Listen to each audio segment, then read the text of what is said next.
Excellent. Talks about life. Scene Ellysa, take one. I like that I have a scene named after me.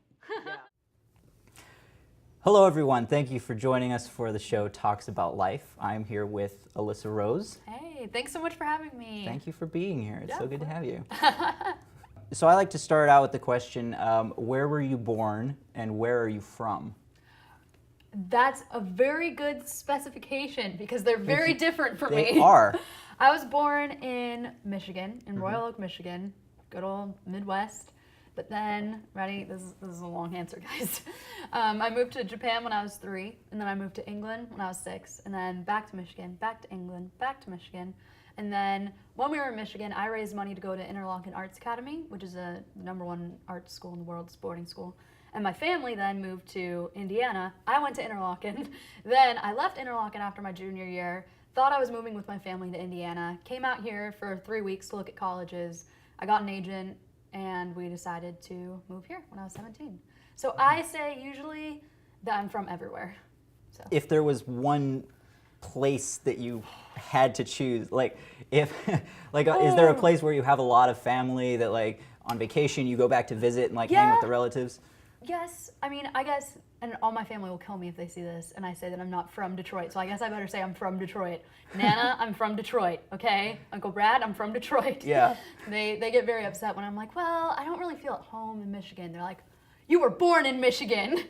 Or, yeah. Yeah, for the longest time I said I was from Florida, but like I have no family or friends left there anymore. Oh. And like I still have a lot of family in South Carolina. Yeah. So now I say I'm from South Carolina because it's like that's home to me if I had to pick a place. Yeah. So how did you get started in singing? So I've been singing since I was a little girl, ever since I can remember. I mean, I've always wanted to do it, always. But I never felt confident in who I was as a singer because my voice sounded different than everyone else around me. You know, most girls can sing high, and in case you can't tell from my speaking voice, I mean, I have a pretty low voice, and it was husky, and it had this rasp to it, and I didn't understand why I didn't sound like everyone else.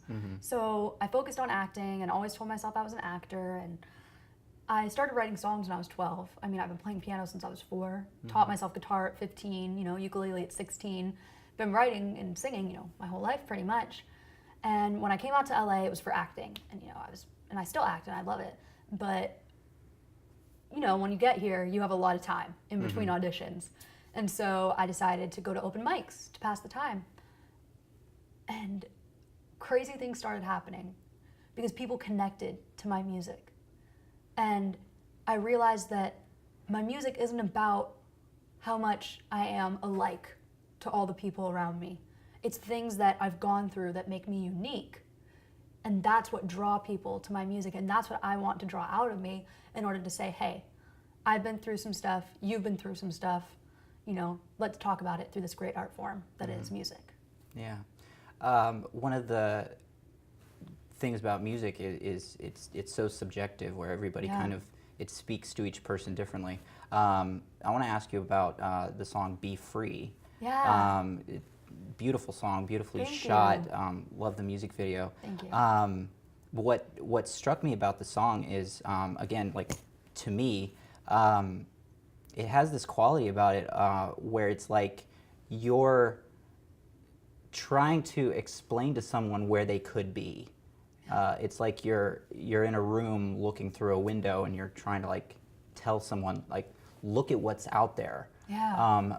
Is that kind of where you were coming from, or is that just my own interpretation of it? I love that interpretation. I think it's beautiful because a lot of times in my songs I'll say you, and really I'm talking to a thing instead of a human. So in that one I was actually, you know, when I said where would we be if I didn't let myself be free, I was actually talking to, I have a songbook that has, it's all recycled paper and it's got Hello Kitty in the front, you know, back to my Japanese roots. Yeah. And I was literally talking to my songbook because I had just been in a meeting with a producer and, you know, I love the music industry, but like you said, it's all subjective. And I was young and they saw me as a Disney pop princess. And that's all anyone could see me as because I am bubbly. But I had gone through so much that I was like, how can you expect me to sing about what boy I like in class and going out and fun, fun, fun in the sun, sun, sun. Like, that's just so not me. Right. And I was so frustrated. And in that frustration, I remember I was just bawling as I wrote this song. And it was an encouragement to myself. And the fact that it can be an encouragement to other people is breathtaking. It's all that I could ever want with music. Yeah. So, in developing your personal style, like every singer kind of has a genre. Like sometimes they break the mold. Linkin Park did an album that was just like totally not Linkin Park. Yeah, I actually love Linkin Park. I do too. So how do you find kind of the genre that you feel the most comfortable with? And are there times where you want to do a song that's just like totally different from everything else? Yes, of course there's times when I just want to do whatever I want. I mean, that's who I am as a creative person, because like I said, I love Linkin Park, but then I also love Katy Perry, and Will Smith is my favorite rapper, no matter how many people are going to say in the comments that's stupid. Like, I listen to all genres of music, so of course everything is going to come out of me. But I find that when I'm the truest to myself, and what I gravitate towards most in music is organic sounds, and at the very least, an organic meaning to a song, right? Not something that sounds like it's been written by 12 different songwriters, you know? Excuse me. And so for me, really paring myself down to one genre is really difficult. That's why I go with, I say I'm alternative pop, because that says, you know, I've got some catchy melodies, but I've been through some stuff, and you might hear some weird stuff every now and then, you know, and some of it can be a little more mainstream, some of it might be, you know, more cowbell. Yeah. What is your, what's your writing process? Like, do you, like, just get hit with an idea and you're like, I'm gonna make that, or do you start out with a theme that you're aiming toward? Oh gosh, even I don't know my writing All process. of that? Seriously, every time I write a good song, I'm like, I'm never gonna write a good song again. I have no clue how I did that. I don't remember. I freak out. I'm not gonna lie. I freak out sometimes. And it's because ideas come to me in so many different ways. The best songs, I have to say though, do come to me, like you said, where you just get an idea, it's hit, and you get lyrics or you get a melody. I have this new song that I have been working on called Little Girl, and I was sitting waiting for my friend to meet me at Lemonade. And funny enough, it was a different Hello Kitty notebook. That's like this big, and it's a cutout of her face, and I wrote the whole song on that while I was waiting for him to meet me at Lemonade. Like, just hit me. And it's definitely like one of my best songs ever. But then there are other songs where I'll just sit down at the piano and start playing chords and try and feel what, you know, the piano that I'm playing is trying to say to me. Just really check in with where I'm at right that second. And sometimes I'll write a song about how I have nowhere to check in and I feel like I'm stuck and I have no songs to write. I have a lot of songs written about not being able to write songs. I think I did that once. Yeah? I think. Yeah. Like the frustration of, oh, no. It was about the frustration of not being able to express myself. Yeah, I was trying to write a song, not that I'm a musician, like, but I was trying to write a song expressing how it felt not to express. Yes. Like, yeah. And they're all valid emotions. It's about where I'm at right at that moment. And that's what's beautiful about music is you really have to pare yourself down, peel yourself away, and say, okay, where am I really at? And just write that. Yeah.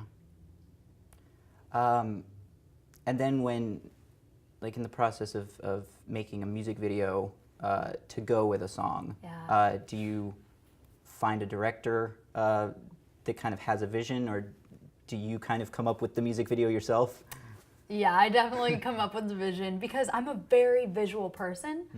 And so even I remember when I was little, when I hear, I still am, but I was introduced to the Beatles from a very early age. We used to go see the Parrots when I lived in Japan. They're a very famous Japanese cover band of the Beatles. Like, I'm not kidding, they're famous. And we used to go see them like every week. And when they would sing A Hard Day's Night, I still have the images in my head that it would like conjure up. I have, you know, I've been working like a log, like I can see log or You know, I can see like all, I would have these images. And so when I write my own songs, I have images. So with Be Free, the words that people try and push me down with, you know, we all start off with this blank slate, and then people's opinions start coming into our lives, right? And what they think that we should be. And so exactly what I felt when I was writing that song, I just said, okay, let's put that into motion. And that's kind of how all my music videos start, is just, I'm like, okay, what do I see? When I feel this song, what do I see?